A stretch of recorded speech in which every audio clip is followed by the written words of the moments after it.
யோசிச்சு பாருங்க. நீங்க திராவிட கட்சிகளை குறை சொல்லும் போது பிஜேபியோட அணியில இருக்கிறவங்க எத்தனை நடிகர் சொல்லி எத்தனை நடிகைகள் அங்க இருக்கிறாங்கன்னு நீங்க பாருங்க. அப்ப இதுக்கு மாற்று இதுதானே நீங்க யோசிச்சு பார்க்கணும். இதோட அதிகமாவே அங்க இருக்கிறாங்க. அப்போ ஒவ்வொருத்தருக்கும் கட்சிக்கு வரும்போதே வந்த உடனே சினிமாக்காரங்கன்னு அவங்களுக்கு பதவி, அவங்களுக்கு எம்எல்ஏ எம்பி. இதுதான் இந்த தமிழக அரசியலா?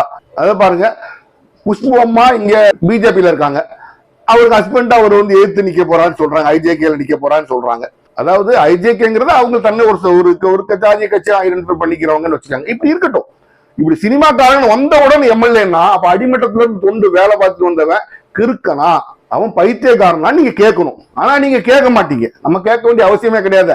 நம்ம தான் சினிமாக்காரன் வந்தா தான் பின்னால் நாக்க தொங்க போட்டு போறதுதானே நம்மளோட பழக்கம்.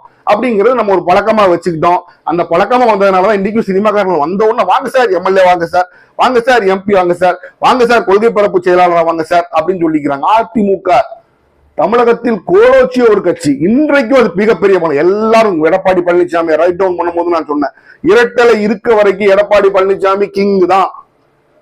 அப்படிப்பட்ட ஒரு கட்சி கொள்கை பரப்பு செயலாளர் யார்?